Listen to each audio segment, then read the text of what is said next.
আমরা আজকে প্রথম এসেছি, সেই কারণেই আমরা ইন ডিটেলস যাব না। আমরা আগামীকাল 11টাতে ইন ডিটেলস যাব। আজকে আপনারা এসেছেন আপনাদেরকে সামান্য আপ্যায়িত করা, আপনাদের সাথে পরিচিত হওয়া, সেজন্যই আমরা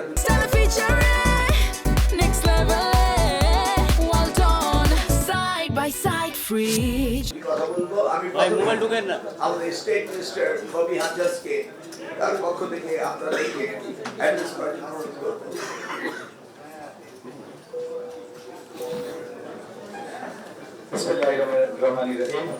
আমি প্রথমেই ধন্যবাদ জানাই মাননীয় শিক্ষামন্ত্রী জনাব আনম এহসান মিলাদ এমপি এবং আমার বড় ভাই, ওনার সাথে ওনার গাইডেন্সে জনাব তারেক রহমান আমাদের মাননীয় প্রধানমন্ত্রী যে স্বপ্ন বাংলাদেশের 20 কোটি জনগণকে দেখিয়েছেন, যেই স্বপ্নের ভিতরে বড় অংশ ছিল শিক্ষা ব্যবস্থার উন্নয়ন, সেই শিক্ষা ব্যবস্থার উন্নয়ন কি করে করবো সেটার পুরো পরিকল্পনা মিলন ভাই আপনাদেরকে ইতিমধ্যে জানালেন। আগামীকাল আমরা পরিপূর্ণভাবে আপনাদের জানাবো। শিক্ষা ব্যবস্থার প্রত্যেকটা জায়গায় প্রাথমিক শিক্ষা, সেকেন্ডারি শিক্ষা, টারশিয়ারি, ভোকেশনাল, মাদ্রাসা, এমন কোন জায়গা নেই যেখানে পূর্ণাঙ্গভাবে আবার নতুন করে গড়ে তোলার কোনো প্রয়োজনীয়তা নেই। সেগুলো আছে, অনেক সমস্যা আছে। সেই সমস্যাগুলোর সমাধান নিয়ে আমরা কাজ করা শুরু করেছি। আমাদের সাথে শিক্ষা মন্ত্রণালয়ের সকলে আছেন, সকল সচিবগণ যাদের অনেক বছর অভিজ্ঞতা আছে, জ্ঞান আছে, এবং শিক্ষাঙ্গনের লক্ষ্য যারা কর্মকর্তারা আছে, তারা সকলে তাদের সহযোগিতা নিয়ে জনতার ম্যান্ডেট নিয়ে আমরা এসেছি। সো আমরা ওই স্বপ্ন বাস্তবায়নে কাজ করছি। আগামী শিক্ষা ব্যবস্থা আমরা মনে করি পুরো বিশ্বের কাছে ঈর্ষণীয় হবে। আশেপাশের দেশগুলো সকলে চাইবে তাদের সন্তানকে বাংলাদেশে পাঠাতে পড়ানোর জন্য।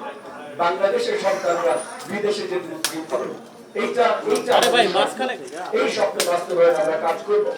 এটা বলে আমার সংক্ষিপ্ত বক্তব্য বিশেষ করছি। আমি আবার আমার বড় ভাই আমাদের মাননীয় মন্ত্রী জনাব এহসান মিলাদ এমপির কাছে মাইক্রোফোনটা দিয়ে দিয়েছি। ধন্যবাদ আমাদের স্টেট মিনিস্টার ববি হাজ্জাজ সাহেব। আসসালামু আলাইকুম আমার প্রিয় সাংবাদিক বন্ধুগণ এবং এখানে আমাদের মন্ত্রণালয়ের ঊর্ধ্বতন কর্মকর্তা রয়েছেন, সকলকে আসসালামু আলাইকুম। এই ভাই মোবাইলটা সরান না রে ভাই। আমরা আবারও বলছি আল্লাহর কাছে হাজার শুকরিয়া যে আমরা আবারও দায়িত্ব পেয়ে এখানে কাজ করতে এসেছি। প্রথমে আমি স্মরণ করছি আমাদের দেশ মাতা বেগম খালেদা জিয়া, যার অনুপস্থিতিতে পুনরায় আমি দায়িত্ব পেয়েছি। এই ভাই মোবাইলটা কি সরান সামনে থেকে। আমি স্টেট মিনিস্টারের কাজ করার সুযোগ হয়েছিল আমাদের সাবেক প্রধানমন্ত্রী। আজকে আমরা কাজ করব, আমরা দুইজনের অঙ্গীকারবদ্ধ। আমরা জনাব তারেক রহমান আমাদের প্রধানমন্ত্রীর সাথে কাজ করব। আমি জানি যে উনি শিক্ষাকে অত্যন্ত ভালোবাসেন, যেভাবে ভালোবেসেছিলেন আমাদের সাবেক প্রধানমন্ত্রী বেগম খালেদা জিয়া। আজকে সংক্ষিপ্তভাবে আমরা আপনারা যেগুলো জানতে চেয়েছেন সব প্রশ্নের উত্তর আমরা দিচ্ছি না। আমরা প্রত্যেকটি বিষয় অ্যাড্রেস করব। আমরা এমন কোনো বিষয় নেই যে যেগুলো নিয়ে কথা না বলব।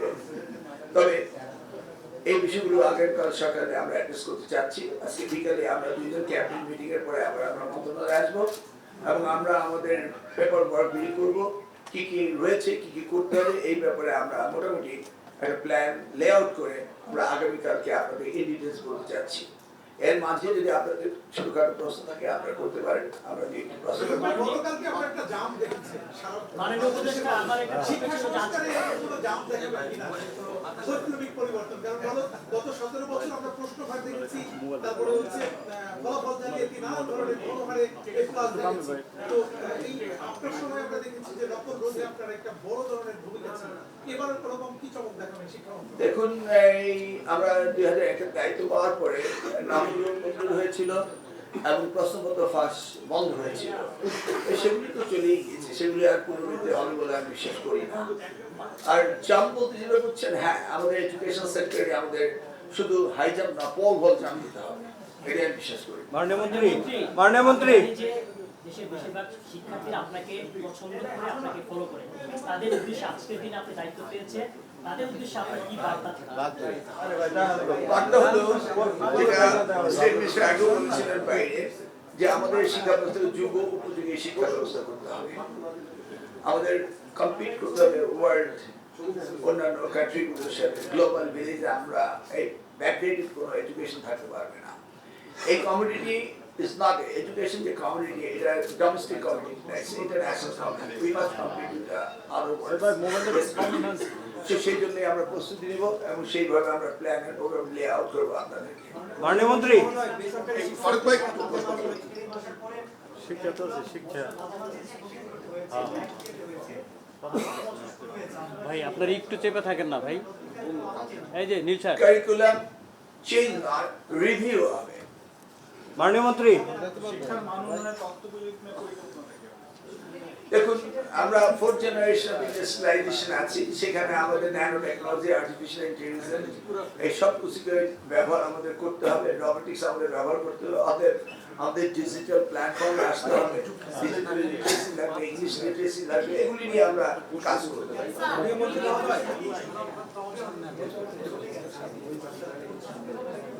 না কবে ডেট আপনি প্রথম দিন আসার পরে আপনি এই প্রশ্ন করলে তার উত্তর কখনো আসবে না। আমি আসলাম বসলাম সব হয়ে যাবে। মাননীয় মন্ত্রী একটু পেছন থেকে প্রশ্ন করেন। এটা আমি আগে বলছি, কবে প্রশ্নটা তো এই মুহূর্তে বলা যাচ্ছে না। This first day first meet in my office. মাননীয় মন্ত্রী, একটু পেছন থেকে প্রশ্ন করেন।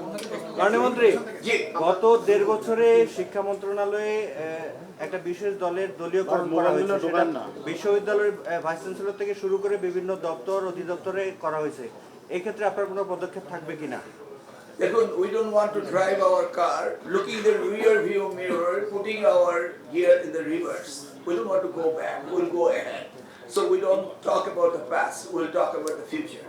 মাননীয় মন্ত্রী আমার একটু প্রশ্ন হচ্ছিল, সেটি হচ্ছে গত 17 মাসে এই শিক্ষা খাতে, এর আগেও শিক্ষা খাতে মানে যে অনিয়ম ছিল, দুর্নীতি ছিল, সেটি গত 17 মাসে বন্ধ হয়নি এবং শিক্ষা মন্ত্রণালয়ের কোনো জবাবদিহিতা ছিল না।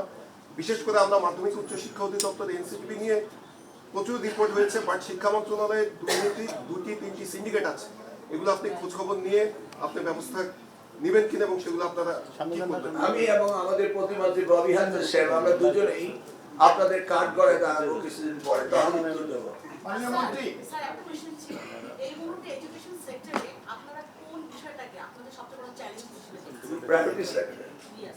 ডিবেট, কর্মসংস্থান, দক্ষ মানব শক্তি। মাননীয় মন্ত্রী, আমার একটা প্রশ্ন ছিল, এই ক্ষেত্রে এখন তো সারা ভারত তথ্য প্রযুক্তি এবং টেকনোলজি বেশি শিক্ষার্থী, আমাদের শিক্ষা পদ্ধতিতে মূল ধারায় কি এই নীতিমালায় কোনো হ্যাঁ বলছি, আমরা ডিজিটাল লিটারেসির কথা বলেছি। মাননীয় মন্ত্রী, আমার একটা প্রশ্ন ছিল, মাননীয় মন্ত্রী আমার একটা প্রশ্ন ছিল, শিক্ষা খাতে দুর্নীতির বিষয়ে আমাদের সবগুলো প্রশ্ন করেছে। এই ক্ষেত্রে এমপিও ভুক্তির ক্ষেত্রে, শিক্ষা প্রতিষ্ঠান এমপিও ভুক্তির ক্ষেত্রে বড় একটা অভিযোগ যে আপনার দুর্নীতি, বিশেষ করে গত সরকারের সময়ে, শেষ সময়ে অনেকগুলো শিক্ষা প্রতিষ্ঠান এমপিও হওয়ার অবস্থায় ছিল এবং আমরা গণমাধ্যমের খবর অনেকেই ছেপেছেন যে প্রচুর পরিমাণ দুর্নীতি হয়েছে, টাকা লেনদেন হয়েছে। এই শিক্ষা প্রতিষ্ঠান এমপিও ভুক্তির ক্ষেত্রে অর্থনৈতিক লেনদেনের ব্যাপারে আপনার অবস্থান কি হবে? শুনুন, 2001 হতে 2006 আমি দায়িত্বে ছিলাম, তখন কোনো দুর্নীতি হয়নি। আমরা আবার এসেছি, অতএব তারা কি করেছে তার জবাব দিতে আমার দেওয়ার নয়, কিন্তু আমরা করিনি তার প্রমাণ রয়েছে এবং আমরা এসেছি, হবে না এটাই আপনি ধরে নিতে পারেন, and that's final. বেসরকারি শিক্ষকরা 12,500 টাকা বেতনে চাকরি জীবন শুরু করে। এই যে 95% শিক্ষা প্রতিষ্ঠান হচ্ছে বেসরকারি, তো তাদের আসলে বেতন ভাতা বা তাদের সুযোগ সুবিধা বৃদ্ধি করার ক্ষেত্রে আপনি কোনো পদক্ষেপ সেটা আপনিও জানেন, আমিও জানি। Let's wait and see what we could do. You know, আমরা জানি। Thank you. After any more address to our state minister? আমার একটা প্রশ্ন আছে, আমি ফিগার সাংবাদিক আমাদের পাঠ্যপুস্তকে মুক্তিযুদ্ধকে, ভাষা আন্দোলনকে এবং 24শে জুলাই বিকল্প বিষয়কে প্রাধান্য দেওয়া হচ্ছে। ভাষা আন্দোলন বা মুক্তিযুদ্ধ যেটুকু থাকার কথা ছিল সেইটুকু নাই, বরঞ্চ এটাকে আরো ছোট করা হচ্ছে। এই বিষয়ে আপনারা কি পদক্ষেপ নেবেন? জি, যেটা মাননীয় মন্ত্রী মহোদয় বলেছেন, আমরা ডিটেইল আলোচনা আগামীতে কন্টিনিউসলি আপনাদের সাথে করব এবং আপনাদের কাজ করে বারংবার আমরা দাঁড়াবো। আমরা মাত্র এই দপ্তরে এসেছি, তবে এতটুকু আপনাদের পরিষ্কার বলতে পারি যে যে কোনো পাঠ্যপুস্তকে বিশ্ব যে সিস্টেমগুলো ফলো করে, উন্নত দেশগুলো যে সিস্টেমগুলো ফলো করে পাঠ্যপুস্তক তৈরির জন্য, সেই সিস্টেমগুলো ফলো করে ইতিহাসের পাঠ্যপুস্তকে ইতিহাসবিদদের মাল্টিপল লেভেল ইতিহাসবিদদের ইনপুট নিয়ে পাঠ্যপুস্তক তৈরি, এখানে গ্লোবাল স্ট্যান্ডার্ড ফলো করে আগামীতে আমরা কাজ করব। আমরা পিছের দিকে তাকাবো না, আমরা সামনের দিকে তাকাবো। পিছে কি ভুলগুলো হয়েছে ভুলে যান, আগামীতে যদি আমরা সঠিকভাবে না করি, এখানে আমরা দুজনেই আপনাদের কাঠগড়ায় থাকবো, সেটা নিয়ে দুশ্চিন্তা করবেন না ইনশাআল্লাহ। Let's have a little refreshment.